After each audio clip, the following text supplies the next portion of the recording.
Okay, so we're going to go ahead and get started. Good evening, everybody. Welcome to day 3 of M3 Experience. This is a sponsored leadership boot camp, which means it doesn't cost you anything to become a part of this, but someone did pay for this. So I wanted to just make sure I let you know that, so that you understand the magnitude of what you're receiving today. We've had a marvelous time all week.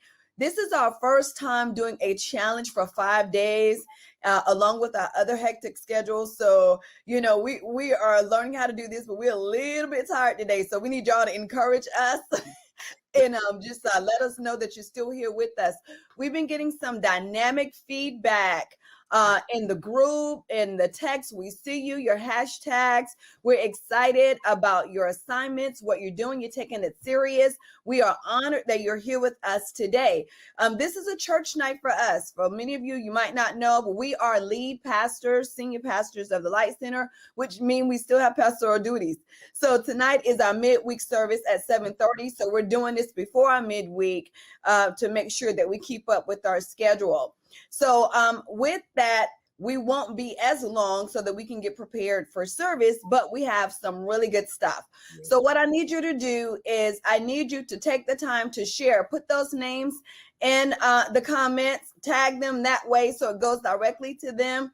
The first night was absolutely phenomenal. We talked about momentum, getting your momentum back, getting your flow back, getting your movement. We all were affected by the pandemic and some other issues that were probably the result of the pandemic. Many people lost their jobs, they lost their businesses, people lost loved ones. So we need to get our momentum back, get our flow back so we can continue with God's kingdom agenda. That's what we dealt with on Monday. So if you were not a part on Monday, I need you to go back and to make sure you view that video so that you can get all that we have poured out, so you can get the whole kit and caboodle. Okay. So last night was tag team 2. I had fun last night. Okay. Yeah. Because the rest of the 3 days, we're talking about leadership aim, hitting that target every single time. Wow. You know what that means? If you aim at nothing, you hit nothing. So we have to know what we're aiming at. Last night we talked about that first part of aim. And I don't know if you remember what that A is. I want you to put it in the comments what that A was. Application. That's that teacher in me, right? Application. So it does us no good to get information if we don't apply it to ourselves and to our lives, to our businesses, to our ministries. We must use what we have, okay? So tonight we're jumping in influence. That's the I in the aim. AI, and tomorrow we're going to deal with the M part of the aim, which is maximization. Friday, we were talking about what we're going to do. We're going to give y'all an extra bonus on Friday, and you're going to actually get to experience us flow a little bit in the apostolic and the prophetic. That's what we want to do on Fridays. We want to pour into you. We want to pray about your business, about your ministries. We want to speak life into you and to encourage you in that way. So that's what we want to do, a little bit of that on Friday. So tonight, we're going to go ahead and get into our influence. Bishop, are you ready? I'm absolutely ready. Okay, so let me go ahead and remind you guys to please share. I know it's difficult when you're in the group to share. We realize that there's no share button, duh. So we didn't think about that, but that's what happens when you have a private group, is that you don't have the ability to share because other people might not want anybody to know they're in the group. That's why it's private. Yeah. So we did not consider that. If you are on the Lazare team's page, you can share. If you are on the TLC, the Light Center page, you can share. So as I said, we're going to upload to YouTube. You'll be able to go back and look at it at a later time. So with that, hey, shout out before we get started. Y'all doing crazy with these registrations. I just needed to say that. I was excited seeing those registrations come in. I could not wait. I can't wait to see you. I cannot wait. And I want you to say, hey, I was a part of your M3 experience. That's why I'm here. I'm here to get the whole thing. So I definitely cannot wait till that happens. So, all right, today we're talking about magnetic influence. I know you're like, what the heck is magnetic influence? Well, we're going to tell you. That's why we're here. So, as we start with that, Bishop, go ahead and take it from here, sir. All right, all right. Well, as Prophet Dr. Diane, eloquently got us going and got us started. We're talking about magnetic influence, and I like to start here with a quote by Gandhi. It says, "Be the change that you want to be. You want to see." I'm sorry. Be the change you want to see, and what that means to me is if you have a target, then in order to hit that target, you have to become what it takes to hit that target. And so the influence part is how we're going to attain some of those levels that we want to attain. And so tonight, that's what we're going to be talking about, is the whole essence of influence. And so don't you agree, Dr. Di? As far as being the change that you want to see, Yeah, you just can't be on the sideline. You have to be engaged. Sure. I agree with you 100%. I love Gandhi's quote. The other part of that I want to add is you must relate to the people in order to influence them. So we talk about influence. We're going to get into the real definition of what influence is, because we make the assumption that everybody knows. We're going to pull some things out tonight, give you some things to think about, especially as it pertains to trending and influence, because it makes a huge difference as to who follows you or who regards you or even respects what it is you have to deposit in the earth. It matters. So you must have relate to them in some way. You don't have to be best friends, but definitely it has to be something that is interesting to them in order for you to influence them. So let's start here with influence definition. Hope you got your papers out to take your notes. Make sure you put your comments down, because it may pop up on the screen. You never know. You say something that's really enlightening, it probably will pop up on that screen. So the first thing, influence is defined it is the way to affect a person's actions, the way they think, their attitudes, their values, their beliefs, and their actions. That's what influence is, to take all of the deep fluff out of it. It is to affect the way somebody thinks, the way they believe, the things that they think are valuable, and their attitude. That is influence. An influential leader is a leader who relies on influence in lieu of coercion. So we're going to talk about the difference, because it's so thin, and oftentimes we fall over maybe on the coercion side and don't even realize it. What do you think, Bishop? That's right. Absolutely. And as you talk about that, how are people influenced? People are influenced by a number of ways. Some of the ways include coercion that you brought up, which is really consequential. It is consequential in the sense of, you're dealing with influence based, and you're using consequences to direct somebody's behavior. Wow. Number two, you affect, people are influenced by expertise, by your skills, your training, your education, and everything that you've been exposed to often serve as an expertise platform to influence others. Some people use reward. They use, gifts, trinkets, in order to influence people. Sometimes it is with information, opportunity to gain knowledge.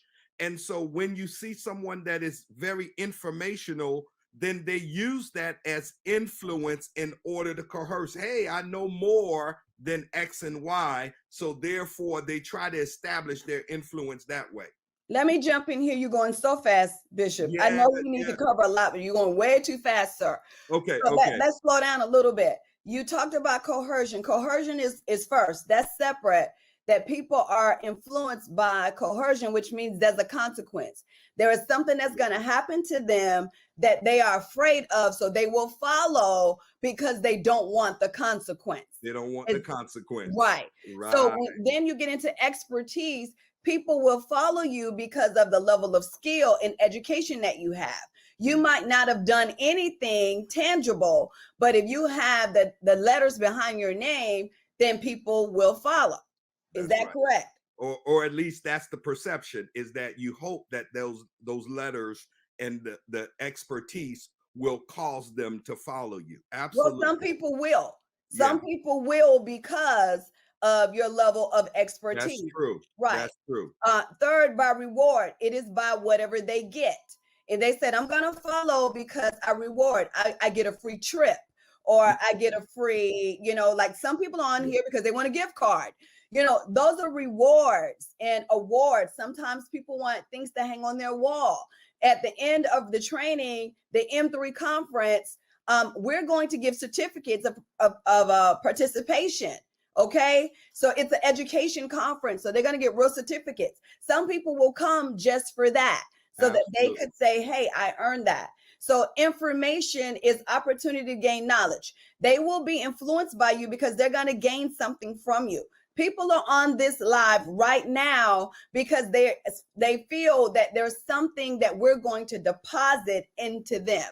They said there's information that the Lazare team is giving me that I think I can use that is beneficial. So I'm going to be influenced by them during this time. Influence is not one size fits all, and it is not forever. There are different levels. The next is relational.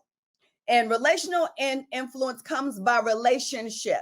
There's a certain amount of influence we will have over people because we have a relationship with them. It is reverential. Because you honor them or you care for them, they will have a certain amount of influence.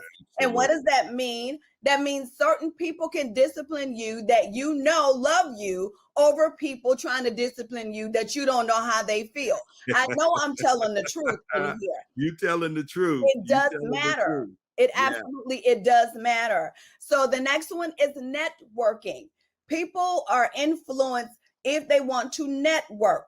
If there's an opportunity to have the right connections, said, I'm going to connect with you because you know somebody that I want to know.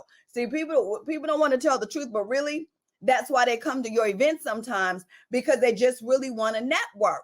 There's like, I need to meet other people in the industry. So I'm going to be influenced by whatever it is that you are doing so that I can get X, Y, Z. Absolutely. The last one is status.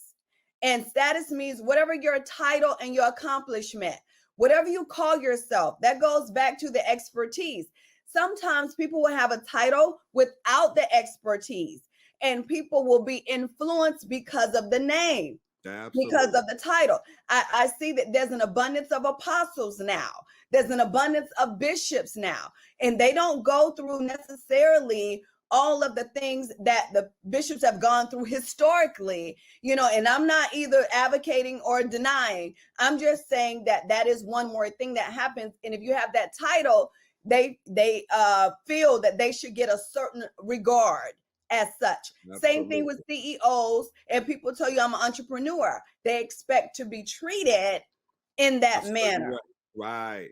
Yeah, they expect to be treated in that manner. Does that make sense? That makes perfect sense. So let's go to the next slide. I do want them to put this slide up. I hope we're not losing you guys.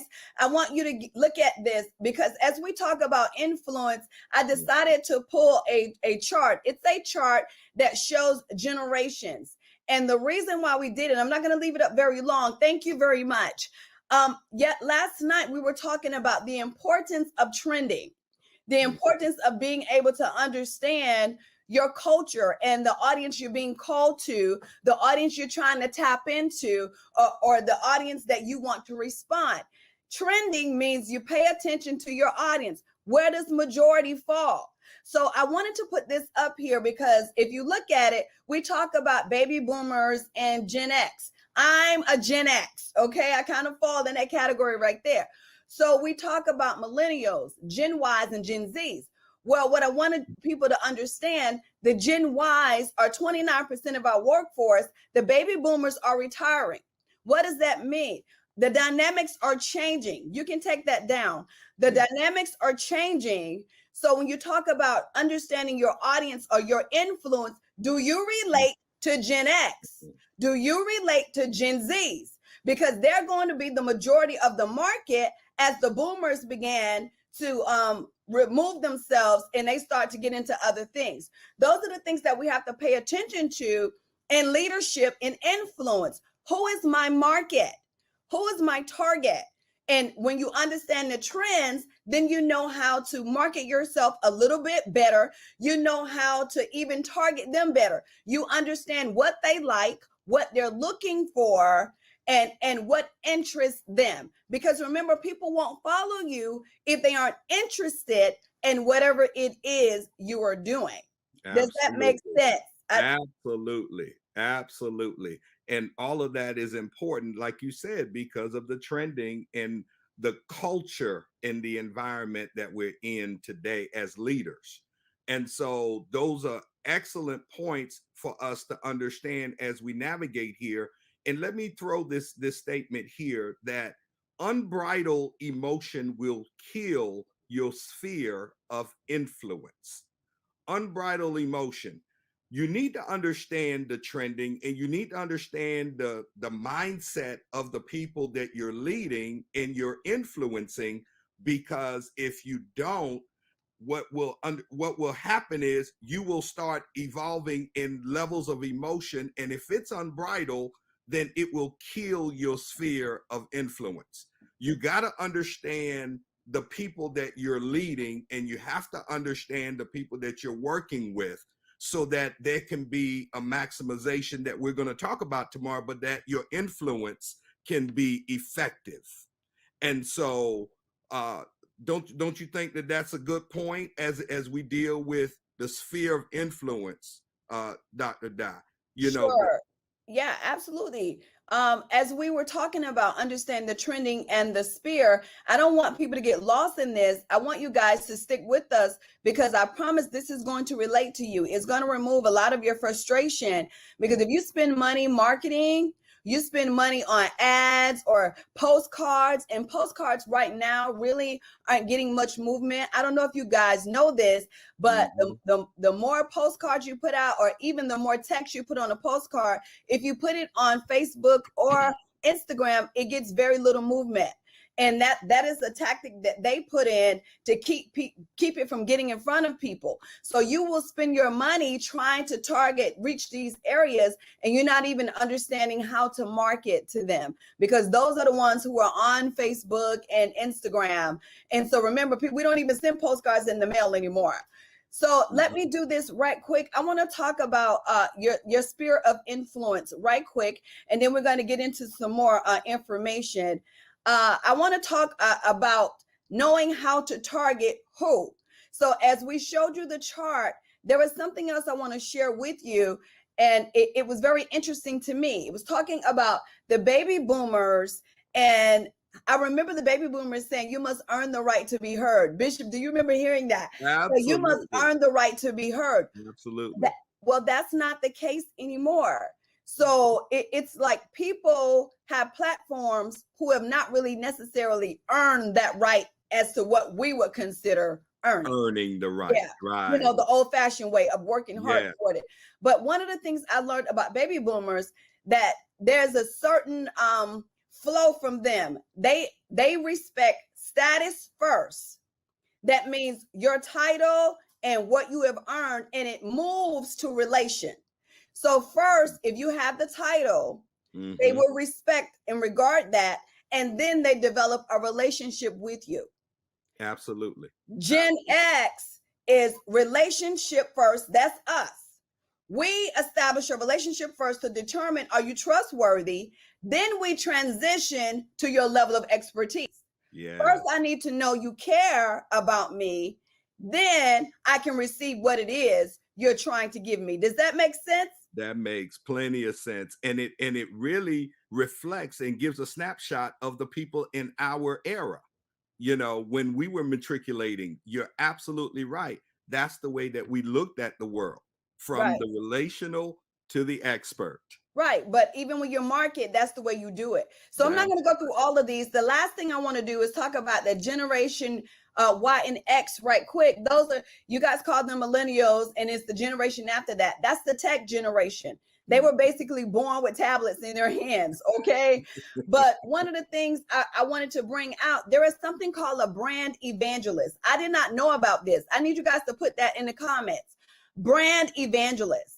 And so they consider Gen Zs brand evangelists. And what that means, they are the people, the customers who are so passionate about your brand that or your product that they advocate on your behalf. They are so gifted in marketing that they advocate. And when they use the term evangelist, I thought that was kind of strange, but it's a real term. So the Gen Zs, let's just say we're church and we have a lot of Gen Zs. Gen Zs are those who are born after 95. Okay. We have an abundance of Gen Zs, but we are traditionally operating to baby boomers or Gen X's. That's right. We're going to lose our Gen Zs. Even in business, we're going to lose our Gen Zs because we don't know how to market and relate to them. So when they talk about brand evangelism, if you have these people on your team, they have a know-how to create a brand in a more simplistic way, and they know how to maneuver on our media in order to get it out there. So I thought that was absolutely amazing because they are what you call influencers. You all might have heard these terms. If you're anywhere on Instagram or YouTube, people get paid for these videos, and we might think some of the videos are silly, but they are considered influencers. And what they do, they influence the market. They have a know-how how to get people to follow. They know how to get people to respond and react to whatever it is they're trying to do. Does that make sense? I hope I'm not losing people. That makes perfect sense. That makes perfect sense. And so what's interesting is that because they understand that, then we have to understand holistically as leaders how these different sects of our leadership and our teams and the people that we interact with, how they think and what motivates them. Right. Absolutely. Absolutely. Yeah. So let's transition here, because I think that is important, that as you understand the trending and as you understand the culture that you're dealing with, I'm going to put this phrase out there, is that influence is the currency of leadership. Influence is the currency of leadership. What do you mean? Is that influence is the means that you utilize in order to implement your leadership. Because as a leader, to be effective, you have to have influence. You cannot be a leader that is, encased in a bubble, but you utilize your influence as an access in order to implement the assignment that is on you. How do you do that? How do you establish this influence and get this currency? Number one, you got to be prepared. You have to be prepared, meaning that you have to understand the environment in which you are leading. You have to become proficient in what you are leading. You just can't just go in and just assume that because you have a position that people will follow you. That will only work but so long. But you have to become prepared in what you are doing. Number two is that you have to be positive. You have to maintain a positive movement in your leadership in order for your influence to emerge. Influence is emerge because we heard it earlier, and I think it's very important that you have to make sure that there's positive movement and positive thinking and positive progression in your leadership, and that's how you acquire influence. Number three, you have to be persuasive. You have to be persuasive in order for your leadership to be effective. And you have to be persuasive, and how that happens is by honing in these categories in order for your influence to be established. when you are prepared and when you are positive and when you're persuasive, then your influence now gives you access to be effective as a leader. Does that make sense? Yes. Yes, absolutely. Okay. So uh I want you to explain a little bit more before we jump. Influence is the currency of leadership. That's a really deep statement. Talk to me for a second about that. Yeah, it is because it's the money of the leadership world. I like to say that it Okay. is how you acquire, uh, you know, the reins and get uh, movement in your leadership. And so, as you establish your influence, then you become a more effective leader. And so as so the more influence that you acquire, which is what we're going to talk about today, as you establish and develop your influence, then you'll start realizing that your leadership becomes more effective. And so now influence is sort of like the gateway. It is the access point by which your leadership now becomes effective. Okay. All right. Got it. Thank you, sir. All right. So I want to switch right here for a minute as we're talking about influence, because we're going to get into magnetic influence. What does that look like? Because everybody has the ability to influence. I want to switch here because I want to introduce the word manipulation. And Oh, because I want to go there. I want to go there yeah. because manipulation is the substitution for magnetic influence. I want people to know that manipulation is a form of influence as well. And I know people might not look at it that way. And oftentimes people say, you know, people are manipulating you, or I don't want to be manipulated. But I want to introduce it here because oftentimes they're interchangeable. And if you aren't careful, you will be manipulating someone and you're thinking that you're influencing them in a positive way or a magnetic way. So manipulation is defined. And first of all, manipulation is the opposite of persuasion. I need to say that. Yeah. Manipulation is the opposite of persuasion. And manipulation is when we influence someone to do something that we only benefit from. Okay? That's what manipulation is. It is to get somebody to do something that we only benefit. In That's right. leadership, it is supposed to be a mutual benefit. It is supposed to be a mutual. Doesn't necessarily have to be equal, but both parties should be benefiting. Okay. Absolutely. The second thing, manipulation uses emotions to get another person to act or behave in a certain way. So it taps into the person's emotions. I hope this is making Mm, sense. that is It good. does. It taps into the person's emotions. So manipulative leaders use power, Hmm. they use position, and they use coercion. They use power, they use position, and they use coercions to drive their outcomes. That's how you know if you're with a manipulative leader or if you're being manipulative, because I think everybody's probably been on both ends. They don't want to admit it, but we probably all have been there. So Absolutely. you have to be really clear on what it means. So when we talk about influence, we have to be very clear that we are not manipulating, that Mhm. that it is not coercion, but it is persuasion. And so Absolutely. that's what we want to get into the difference of persuasion. Now, quickly, let me talk about what opens the door to manipulation. Can I do that right That's a quick? good point. That's a good Yeah, point. I Go want ahead. to talk about what opens the door. There are a lot of things that might meet the criteria, but I only chose one for sake of time. And the one I hear over and over from people in ministry and in business is rejection. Wow. That is the word that I hear over and over. It is like a vicious cycle that people experience rejection from other people. And rejection is when you refuse to grant permission, when you refuse to grant, recognition or acceptance to someone that is deserving. That's what Mm, rejection is. And so when people are feeling rejected, they tend to open the door of manipulation because they want that acceptance. Absolutely. They want that acceptance. They want you to receive them. And so then that door becomes open and it moves from persuasion to coercion.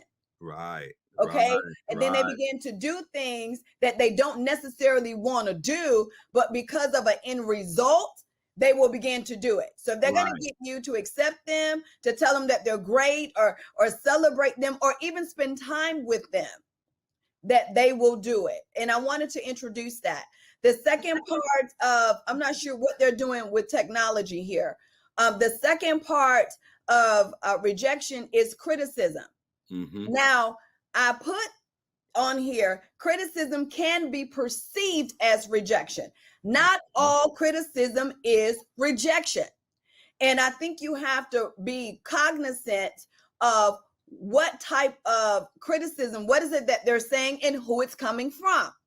That's why you have to have a relationship, especially influence in some way, because people won't misdiagnose what it is you're doing with them. That's right. Okay. That's right. So when you don't have that relationship and you try to do it from afar, as we'll get a little bit more into some things, then it becomes questionable and they'll see criticism as rejection. Now, sometimes it is. Sometimes it is, but sometimes it is constructive, and it really is to help you to move beyond and to encourage you to better. It is not a form of rejection, but if you don't see it, you will become small to it and find yourself formulating or trying to become the image or the idea of what you think this person wants. That's right. That's right. I think that that is so key, because we've seen that happen. And depending on the posture of the person and what they're seeking, and all of the dynamics involved in the interaction, it can be perceived as rejection. And then it opens the door. When manipulation comes in, that's when everything gets corrupt, and everything starts falling apart in the leadership. And I think that that's important. And I like how you brought that up, Dr. Di, because as you deal with influence, you have to understand that side of it, so that as effective leaders, if we're talking about hitting the aim every time, then we have to make sure that under the influence realm, that we don't transition into manipulation, and we're not drawn into it as well. Right. Yeah. We have a responsibility not to manipulate, and we have a responsibility not to manipulate. Right. Right. So, you're just, I hold both people accountable. When you allow yourself to be manipulated, you're getting something out of it too. Because you want something from that person. So you are accepting and doing things that you don't want to do, and you're giving them the idea that this is what you want. I think the fault falls with you also. Absolutely. I mean, some people might not agree with that, but let's continue. Our time is moving. Yeah, but definitely that's a key point. Let's move here, because as we're talking about being a magnetic leader, then we must understand the drawer, because we possess as leaders a drawer on the inside. We are all magnetic. All of us as leaders are magnetic. What attracts people to you? And that's the thing that we must discover and learn how to harness that, so that we can maintain on the side of persuasion as opposed to manipulation and all of that. A quote here that I like to say is that magnets can either attract or repel each other. And what you have to figure out is whether you are attracting or whether you are repelling, because you're magnetic. Wow. You are magnetic. So you have to understand whether you are a repelling magnet or whether you are an attractive magnet. Yeah. So everybody, okay, I just want to make sure I understand you. Everybody has a magnet. Everybody has something that draws other people to them. Absolutely. So we're all magnets. We're all magnets. Absolutely. So we determine if we are attracting or we are repelling. We determine that. Oh, okay. So you're going to tell us how we do that? I'm going to tell you how we do that. In magnetic influences, there are, as we deal with level 5 leadership here, I'm going to deal with some components here. Number one is authenticity. Authenticity. And I'm going to take my time. I know we're running out of time. Well, But before you get into number one, this is not ours. This came from Jim Collins, Good absolutely. to Great. It's a phenomenal book. I use it as a training tool. And so we just need to be clear that this is borrowed from him. Okay. Yeah, we give the credit. We got to give the credit. All right. Number one is authenticity. It requires admitting that you don't know everything, being truthful and sharing your backstory. As you are developing your influence and being magnetic, you must remember to remain authentic, requiring you admitting that you don't know everything. That is, as you are developing your influence, that is key to understand. And that is where you got to start seeking after the information that you need in order to be effective in your leadership. So No, Bishop, right here, okay, so the not admitting that that I don't know everything is probably easy for most people. The mhm, problem that I have is mhm, that when you talk about being authentic, everybody thinks they're authentic. And telling all your personal business that has nothing to do with your product, has nothing to do with your ministry, it yeah, is really sometimes an avenue of you putting it out there and giving yourself a reason to continue, and whatever it is you're doing. Telling absolutely. all your business is not being authentic. And so I feel like people have crossed that line Mhm, sometimes, especially as leaders, because I'm like, yeah, there are some things that we do need to share. And I think that Holy Spirit, if we can use that spiritual part, will give us when and the know-how to share some of those things, because it brings healing. It brings hope. It is supposed to do something in the earth. You don't just put it all out there, because the enemy is listening also. And so then he uses this stuff to try to discourage you and discourage your atmosphere so that you don't flourish, move forward. So to be authentic, yes, is to be real, but it is also to know the timing and what it is that we are to be sharing or giving. Yeah, we should absolutely. always be true. We should always be true. This is really us, because I think that's what authentic means, is being true to yourself, being the real you, not being a different person at church or a different person at work or a Yeah. different person at home. It is not you telling all your baggage. Hmm. That's Yeah. my Yeah. soapbox. Yeah. Yeah. But that's definitely true. And so I think, the lines get crossed there between being authentic and being, being real, so to speak. That's the colloquial that is used. So therefore, always being true to yourself, you're absolutely right, is number one.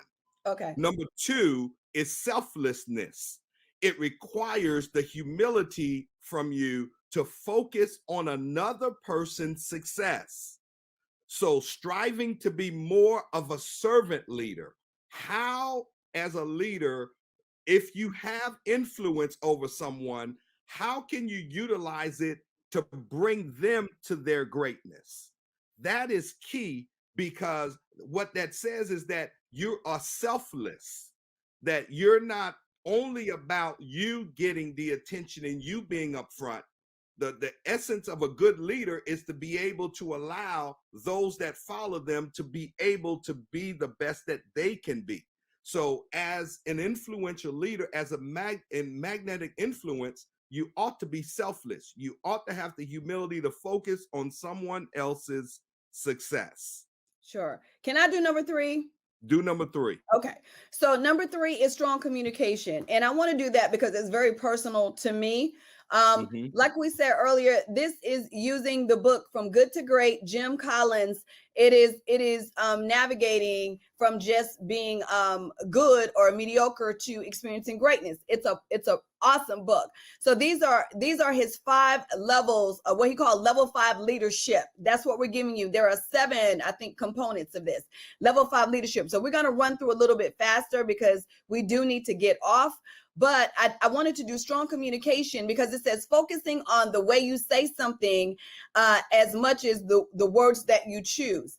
That is something that I personally had to learn how to do because I'm a very outspoken person. I was raised, my mom is very outspoken, my family is everybody's outspoken. And if we think it, we say it. And so I got in a lot of trouble. See, I'm talking about me. I got in a lot of trouble with my mouth for saying things, even if it were true, for saying things that I didn't really think hurt people's feelings, or I didn't really think it mattered, especially if it were true. That was my go-to. If it's true, it need to be said. Well, I had to learn, and strong communication is that you can't always say what comes to your mind. And a level 5 leader really does consider the words that you use. We just had an encounter like that in our own church with somebody who said something to somebody else, and we know the person, so we know that they didn't mean it in that way.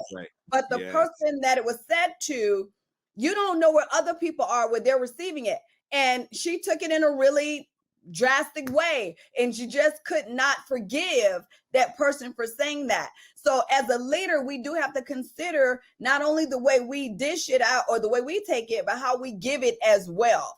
And so I think we could save ourselves a lot of headache. I know I'm preaching good. We can save ourselves a lot of headache, and we could, avoid hurting people's feelings, especially when you don't want to hurt people's feelings. And that was something that, I do pride myself in it now, because I do think about it. And sometimes I sit and I pause, and I'm thinking, like, how do I need to say this? Because I want to be authentic. Right. I want to tell the truth, but I don't want to break someone at the same time. Yeah, that is powerful. And I appreciate your transparency with that, because that shows the evolution of leadership. You appreciate my trend. You got the same problem. I know, but I ain't got there yet. Hey, I hadn't got there yet. I'm working on it. And I think sometimes we feel like if it's true, we have a license to say whatever. But leadership is a privilege. And so you don't have even if it's true, you don't have a license to say whatever. That's a powerful point. Leadership is a privilege. Absolutely. And that's the thing that we must understand. That is, it is a privilege. It is an honor to be a leader. And so therefore, how you handle leadership is ultra important. And so, you're absolutely right. I didn't mean to cut you off, but I felt like I need to accentuate that. Oh, no, that's okay. So the next 4, we're going to run through quickly, are charisma. As a leader, you're able to influence how you inspire other people. That's right. When you are that bright light, when you're the big light in the room, when you're positive and you encourage people, that's what we call charisma. When you are a builder, when you are an exhorter, the Bible calls it exhortation. It's a gift. When you're able to lift people when they are down. There are some people in your organization, in your church, in your business, they are lifters. You got to find these lifters and say, hey, I need to pull on that gift, because when the room is too low, when the environment is too low, you got to have those people who can encourage and to get us back focused. Okay. So number 5 is transparency. Yeah, I think number 5 kind of goes with being authentic, but it's about requiring trusting other people. Being transparent is to be open, and I hate to say it like this. Sometimes it's hard to trust people because of things that we've experienced, but that's what transparency is. It is about being open. Okay.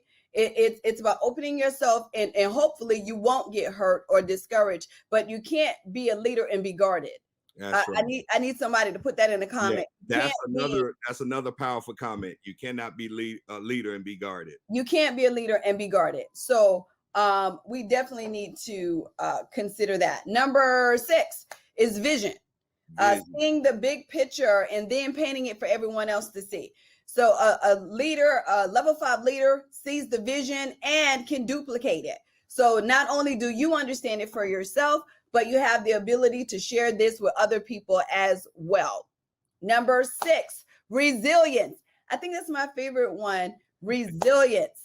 Level 5 leadership, resilience. You're going to have problems. You're going to have things that fall apart. They're the person that have the ability to carry on in spite of. That's what, in spite of, there are some people, you know, it might be you, that they can carry on in spite of, they can push through. Okay. That might be you. You might be the person, the strong one. And then you're saying, why does everybody think I'm strong? Because you're gifted. Mm-hmm. And you might be the person who has that resilience. Okay. And so we need to make sure that we understand these 7. I realize we took a lot of time to go through that. And I hope we didn't lose too many people with that. But I think level 5 leadership is absolutely necessary, because we have a lot of people who are leading or who are on the sideline contradicting leaders. Absolutely. Yeah, because they might not be leading, but they're telling all the leaders what they're doing wrong, but they're not willing to do it. Absolutely. They can email me about that. Let's move on quickly, Bishop. Yes. Let's move on to the call of action. I think that this is a good place to bring the call of action, because we want to make sure we do it before the end. The call of action tonight, and it's on the screen. Thank you very much. The first thing that we want you to do is identify and write 3 areas where you feel your influence is most recognized. So take the time to write down, identify and write down 3 areas you feel your influence is most recognized. And then the second thing that we want you to do is to interview one person in your circle and ask them to identify your 3 most influential areas. Because what you're going to do is compare what you think your areas of influence are versus what they perceive it from an observation standpoint and from them knowing you. And this is somebody in your circle, somebody that you interact with fairly regularly. And so compare and share the results. Of course, if you put it out there on hashtag M3 Experience, hashtag M3 Experience. We've had some great feedback and some great involvement the last couple of days, and we want to make sure that we continue that. And we're excited to see some of the feedback that we get here. All right. So what I'm going to do, I'm going to skip some stuff, and we're just going to get to the end part that we think is very important to share with you before we get off today. And so it talks about how magnetic influence works.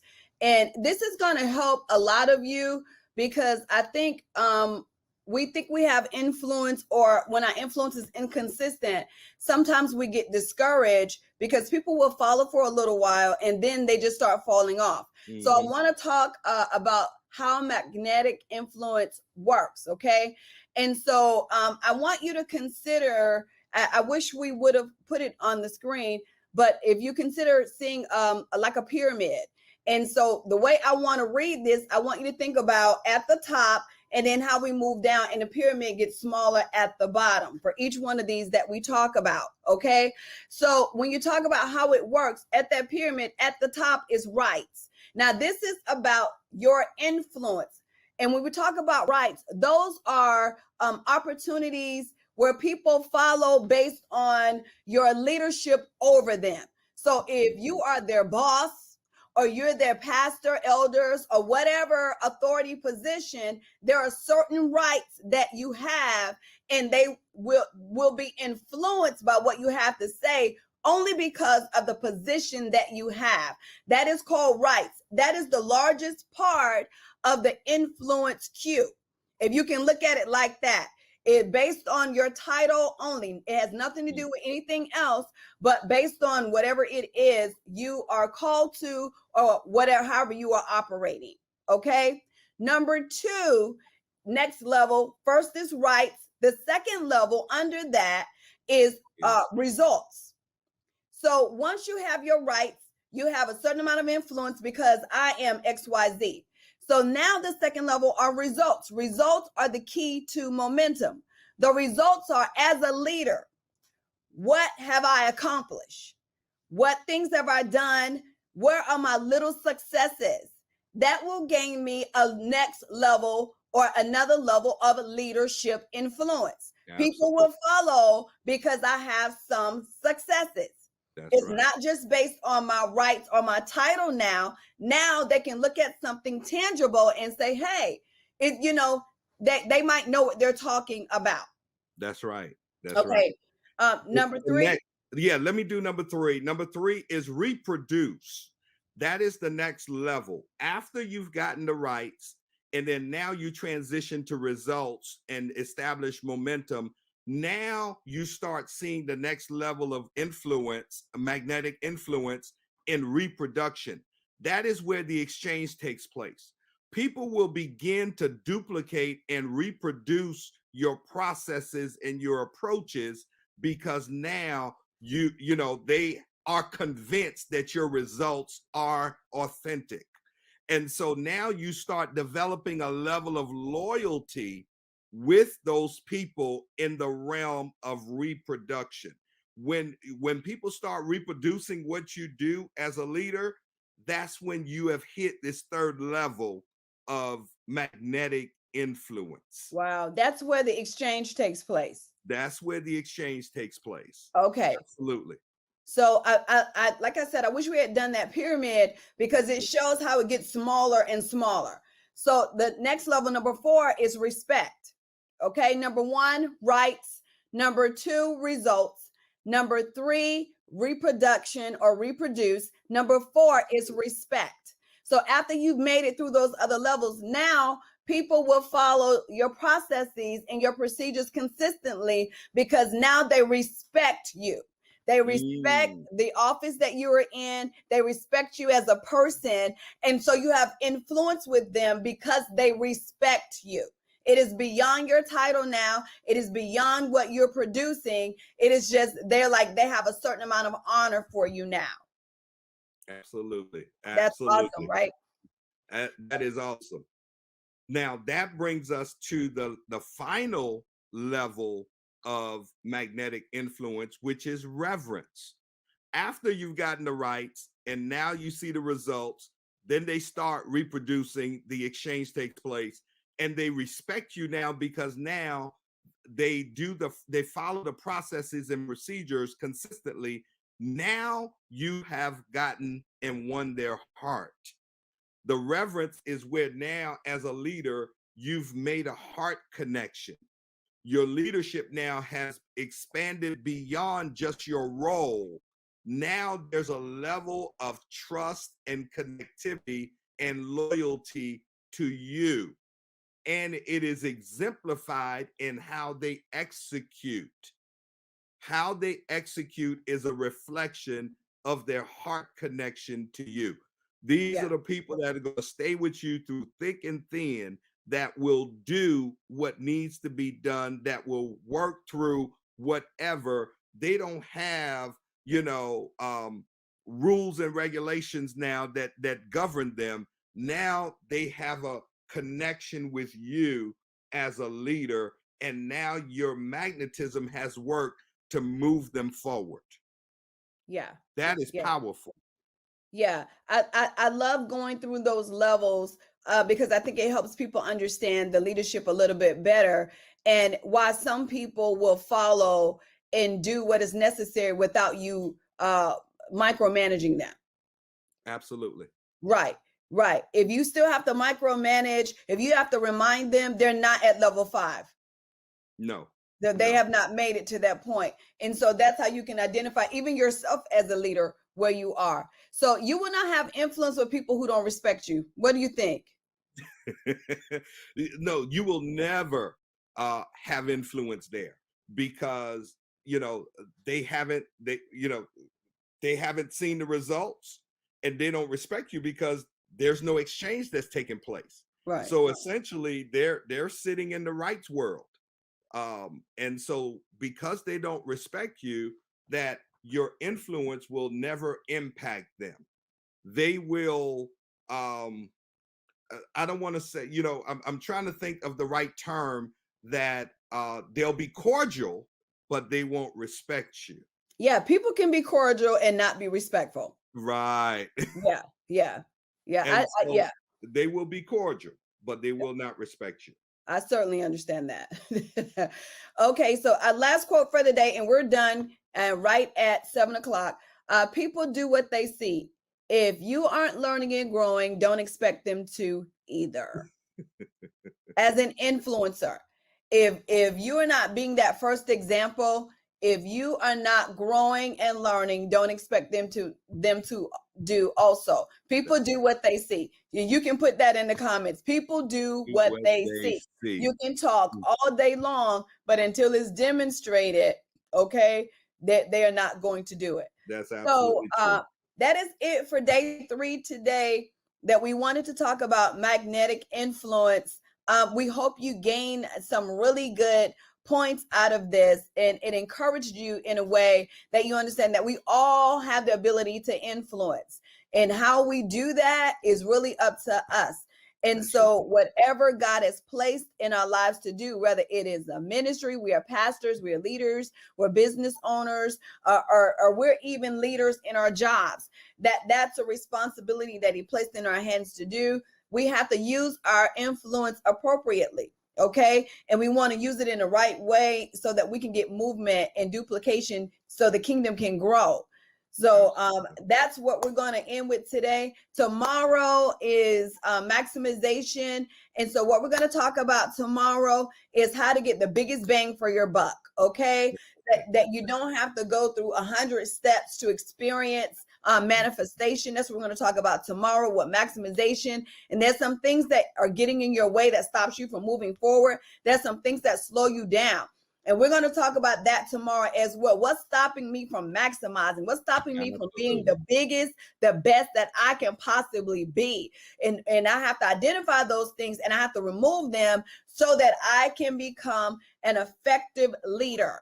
So that's a little bit what we're going to talk about tomorrow. And then I said on Friday, we're going to have a little extra treat. We're going to have some bonus things, and you're going to actually see the apostolic and the prophetic movement with the both of us on Friday. That we want to pray, we want to impart, we want to decree, we want to declare, we want to speak into your life. So you need to be on here to do that. So please make sure you do your assignments. Like I said, we're going to be giving away some stuff also. And so I need you to make sure you do your assignments. Don't do it just for the gift. Do it because it's going to help you. It's going to benefit you. So as Bishop talked about, and I don't know if people just got on, we can put it up again, what your call to action is. I want to make sure that you do it so that you can apply everything we're teaching you. We talked last night about the importance of application. It matters. You got to know what to do with what you have. So identify those 3 areas where you feel your influence is most recognized. I think you're going to be blown away. Because when you interview one person, that's the second part. Interview one person in your circle, ask them to identify your 3 of your most influential areas, and compare the 2. I think you will be shocked that some of them, people may think you influence in an area that you didn't even consider. And what you think are your most influential areas, they may say, well, I didn't see that at all. And then when you compare, you start to say, well, okay, why do you think I'm influential in this? And why do I think that maybe I'm not influential in that? I think it's an awesome tool to use, evaluate yourself, and to have those that are close to you to help evaluate you as well.